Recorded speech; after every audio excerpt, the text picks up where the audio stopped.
Hello everyone, and today I have an amazing game for you guys. Of course, we all know that Anish won a beautiful game against the Chinese player Wang Hao. And now Anish is up against his countryman from China, Ding Liren. So let's have a look at the game. We have a Rui Lopez on the board after these moves: a6, bishop a4, knight to f6, castles. This is all the usual stuff. Bishop e7, and now Anish plays the very surprising yet interesting move, bishop takes knight on c6, and this is known as the delayed exchange variation of the closed Rui Lopez. And there is some game I found between Magnus Carlsen and Ding Liren in this exact position from 2019. So it's very well possible that Anish prepared with this game from Carlsen against Ding. In the game, Ding captured with the d pawn, so that now the white bishop is free to activate himself. We have d3 on the board, and we're still in the game Carlsen versus Ding from 2019. And in that game, Ding played an imprecise move, which is knight to d7 in this position. So I don't know, maybe Anish counted on the fact that Ding would repeat himself and play this move, but instead in this game we have bishop to d6, which is a little bit more solid for black. Both players develop their pieces. We have knight to d2, bishop e6, knight to b3, queen to e7, getting ready to maybe castle queenside. And now what I think is positionally a very nice move, knight to a5. We're attacking the b7 pawn, but at the same time the b7 pawn can't move, since then the pawn on c6 would be hanging. And here all of a sudden we get a very dynamic position, because Ding Liren decides to castle long. The strategy of both players now will be to just push their pawns up the board. Anish starts with developing his queen to e2, which you might say is a little bit slow.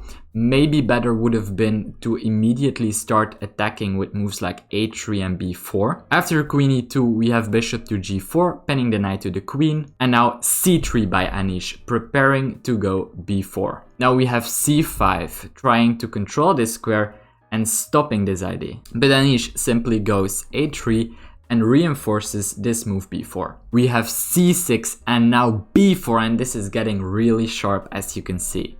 Bishop c7, attacking the white knight, and now I like this move by Anish.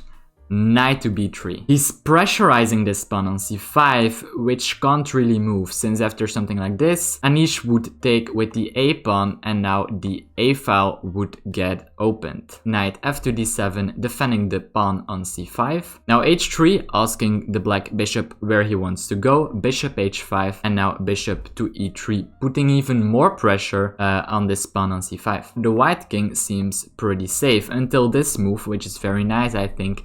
f5, trying to cause some harm here in the white's kingside position. But Anish neglects this plan and he goes for his own initiative with bishop takes on c5. The queen is attacked, so she has to move. Rook a to b1, preparing to use this rook if the b file would open up. And now Ding goes really wild here, g5, and I really like this plan.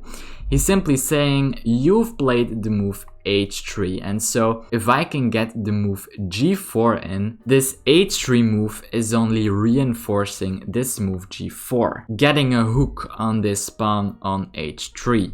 Anish takes on f5, saying that these pawns are a little bit loose. And now g4 by Ding, which is a blunder. The reason being that knight to g5 is a very nice move, and if white wants to, he can always bring his knight back to e4. Queen takes on h5, the knight is attacked. Anish decides to protect the knight with his pawn.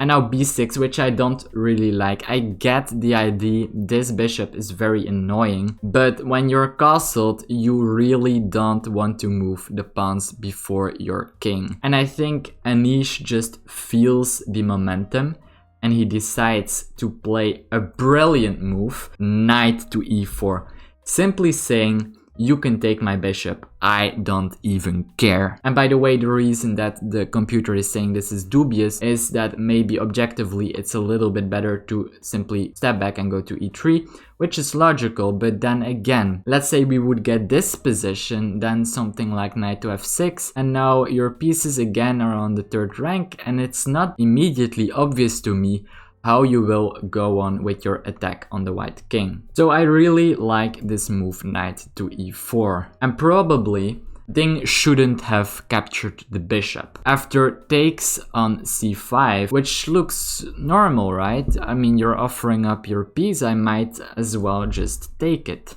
B takes the bishop on c5, and it's immediately obvious that white is planning a big attack on the black king. Knight f6 is played, and this is actually a very logical move. He wants to trade pieces since this is an attacker on the black king. Also note that a move like d4 now, trying to go for this plan, which is really strong, wouldn't work because the knight is hanging. We have this amazing move, which is knight to d6, bishop takes, pawn takes. He's opening up lines against the black king and preparing this beautiful move d4, followed by queen to a6. Rook takes on d6. I mean, what do you do? This pawn, let's have a look. It's very annoying, right? Because it's controlling the square and you just want to get it out. And now d4, white goes for this plan of trying to activate the white queen.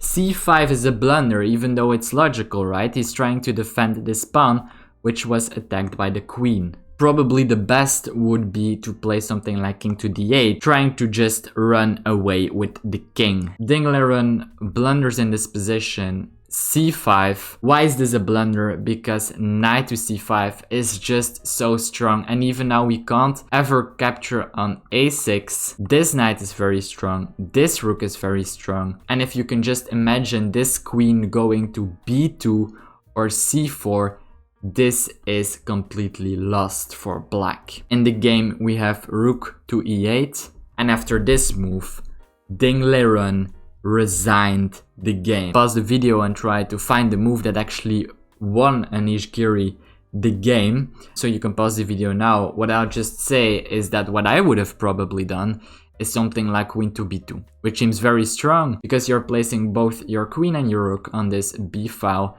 and you have IDs of the queen coming in. But actually knight d7 is quite a strong answer here, and even though this is still very much winning, it's not so clear after something like this and this how you will actually continue your attack since the king has an escape to e7. In the game we have the beautiful move queen to c4, lining up the queen against the king and preparing some move with the knight. And I'll just give you a possible line just to show you how strong this move is. For example, rook to c6, you're saying, well, now I'm pinning your knight to your queen. Now we could have the very strong move d5, attacking the rook on c6, and after something like rook back, now already queen takes on a6, the king has to go back, and now queen check and the king has to go back, and this is completely lost for the black pieces. In actual fact, after a move like knight to a6, not only attacking this rook but also preparing moves like rook to b8,